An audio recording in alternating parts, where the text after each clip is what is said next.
So in this video we're going to introduce the Riemann sum, which is the primary tool that we need along the way towards defining the integral for Math 1560, Calculus 1 at U of L for fall 2017.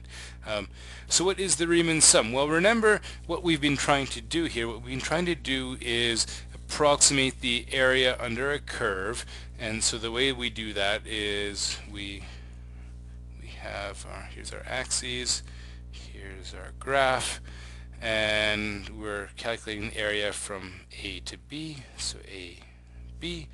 We set A equal to x naught. We set B equal to xn, where n is going to be the number of rectangles that we want to use.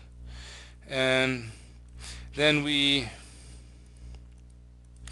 divide this interval up into pieces. So this division of our interval, our big interval from A to B, this division into smaller subintervals is what's called a partition. We introduced partitions in the last video. And we looked in particular at the case of a uniform partition, which is one where each of those pieces has the same length. So then in each one of these intervals we choose a point. Frequently we choose either the left or right endpoints. We'll see that there are three very common choices for the point that we choose. One is to take the left endpoint, and if we choose the left endpoint, we're probably doing if we do left endpoint, we'd be taking CI to be xi minus 1. If we did the right endpoint, well, then we would be choosing x sub I, because remember our interval goes from xi minus 1 to xi, so that's our left and right endpoints. You'll often also see midpoints as a choice, and that's the average between the two, so xi minus 1 plus xi over 2, and we take that for our CI. You'll see all of these possibilities in computational examples. So once you've chosen them, right, now that gives you your points on the graph that we use to define the heights of our rectangles.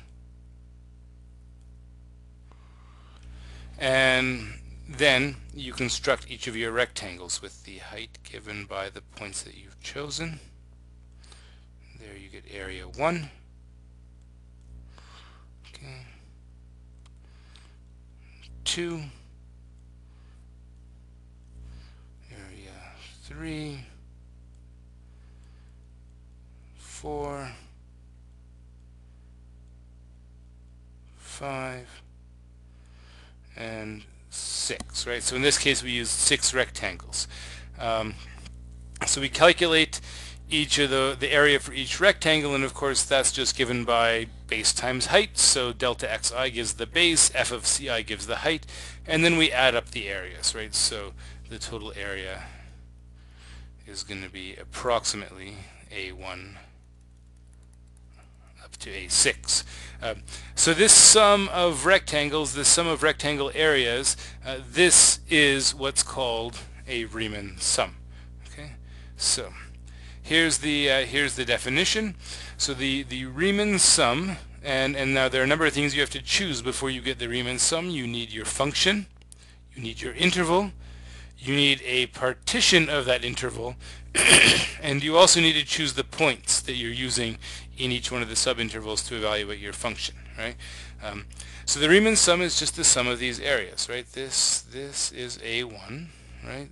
This is A2, and so on all the way up to the last one, the nth rectangle.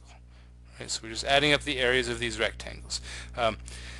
The most convenient way to do this is to use summation notation. So it's the sum I starting at 1 going to n of f of ci times delta xi. So this is the area of the ith rectangle.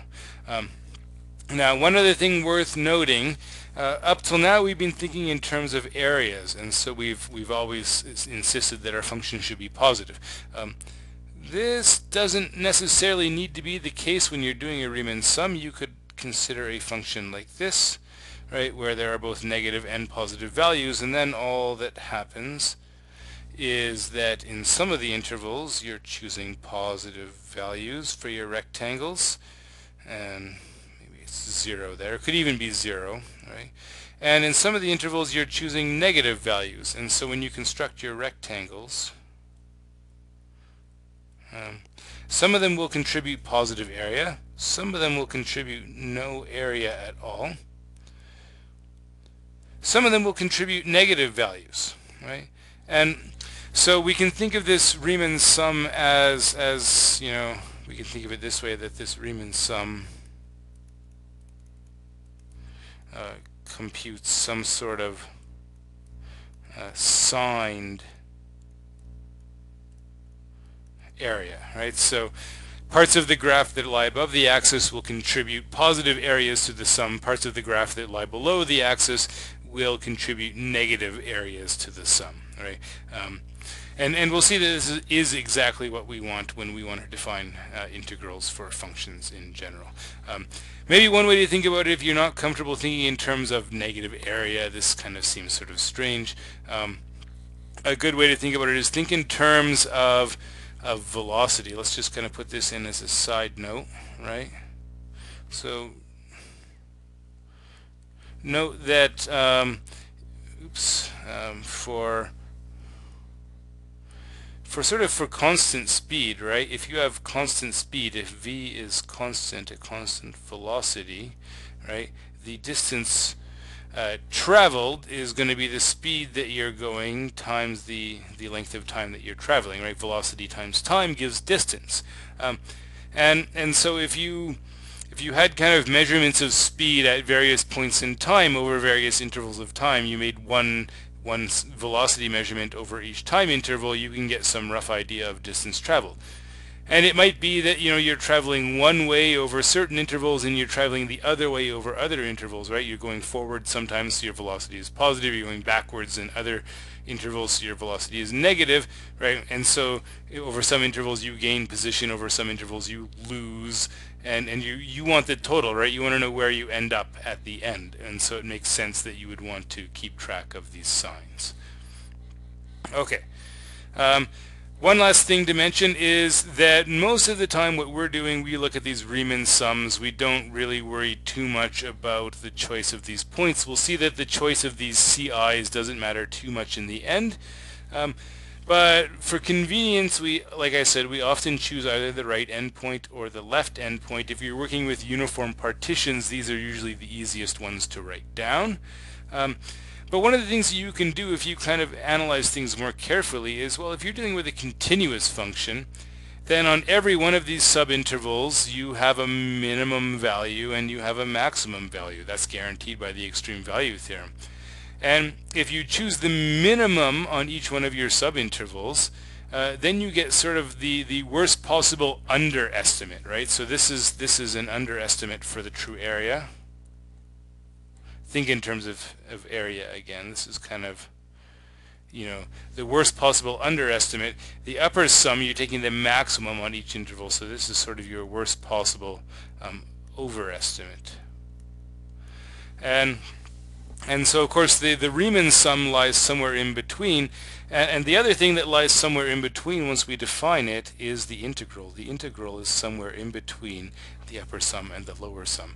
And one of the things that you do if you analyze things carefully enough is you can show that as you add more points to your partition, as you add more rectangles, the lower sum and the upper sum, they always come together. Every time you add another point, the lower sum gets a little bigger, the upper sum gets a little bit smaller, and so it's almost like sort of a squeeze theorem thing, that as they come together, somewhere in the middle is this value which we call the integral. It's this value that's stuck somewhere in the middle, squeezed in the middle. That's what we're heading towards. And one of the things that we'll see is it doesn't matter whether you take sort of the worst possible underestimate, worst possible overestimate, right? Those values, if those values are coming together, then that tells me that it doesn't matter how I choose these points, these CIs, I can choose them however I want, and you know, I'm going to end up with this common value in between once I take enough rectangles. So that's the idea that we're going to use to define the integral.